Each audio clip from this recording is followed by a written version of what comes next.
السلام عليكم ورحمة الله. معكم محمد موسى من قناة مستر تك.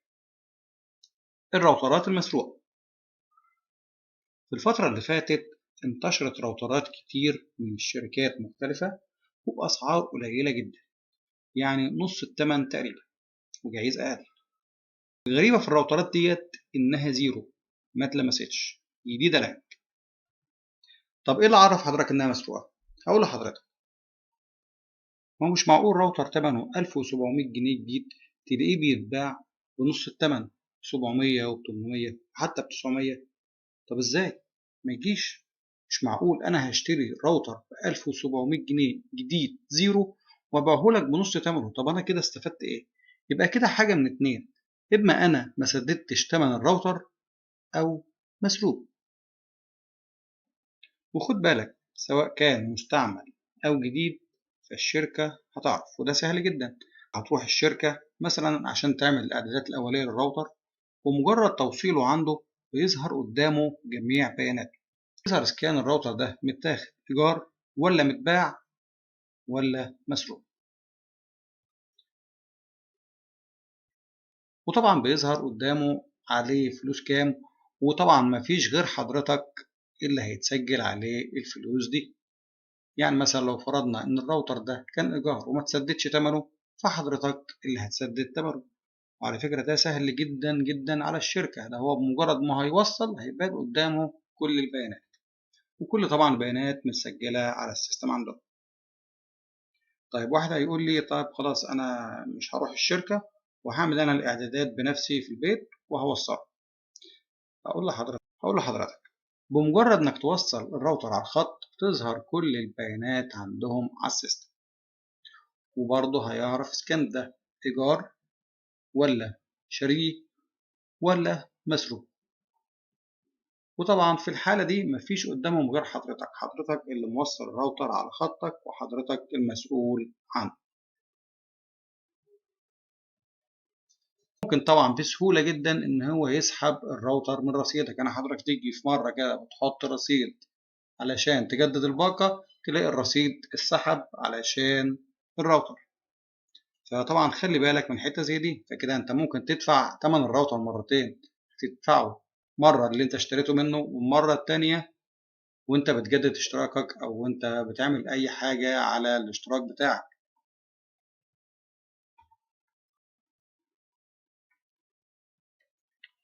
طيب إيه الحل؟ أعمل إيه لو أنا عايز مثلا أشتري راوتر مستعمل أو حتى راوتر جديد؟ دلوقتي كل الأسعار عالية وكل الأسعار زي ما انتم شايفين.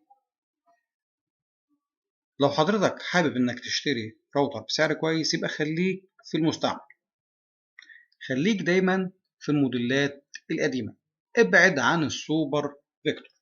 في أولا سعره عالي، ثانيا بقاله فترة قليلة، وطبعا زي ما احنا عارفين إن الإيجار بتاعه أو القسط بتاعه ما بيزيدش عن 50 جنيه. يعني أكتر واحد أخد راوتر من ده ما بيزيدش عن 50 جنيه في الشهر، فاستحالة يكون مثلا في السنة أو في الاتنين، فاستحالة طبعا إن هو يكون في السنة أو الاتنين اللي عدوا دول يكون سدد ثمنه كامل. تمام. فأحسن لك ابعد عن السوبر فيكتور خالص، أو لو إن صاحب الراوتر مسدد ثمنه كامل فخلاص مفيش مشكلة، وده على فكرة ممكن تتأكد منه من خلال الشركة. سواء كان جديد أو مستعمل لازم تخلي بالك كويس جدا، والأحسن تبعد عن السوبر فيكتور.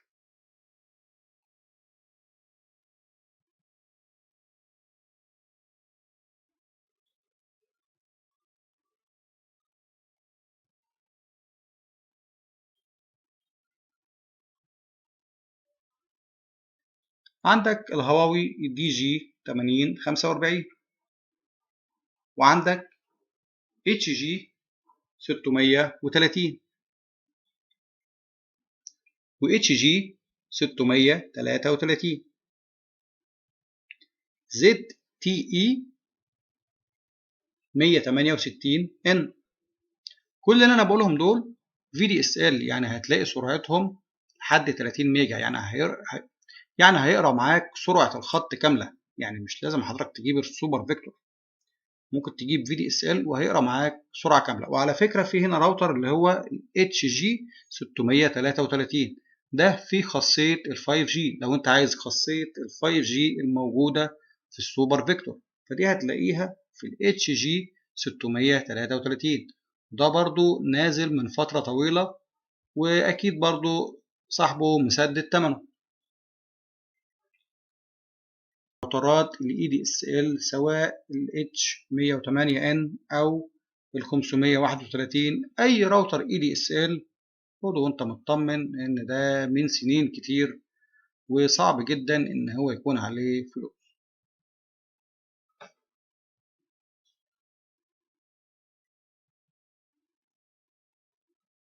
خلي بالكم يا جماعة وأنتوا بتشتروا أي راوتر، وزي ما قلنا لكم ممكن تتأكد من الشركة نفسها إذا كان الراوتر ده عليه مديونيات ولا لأ.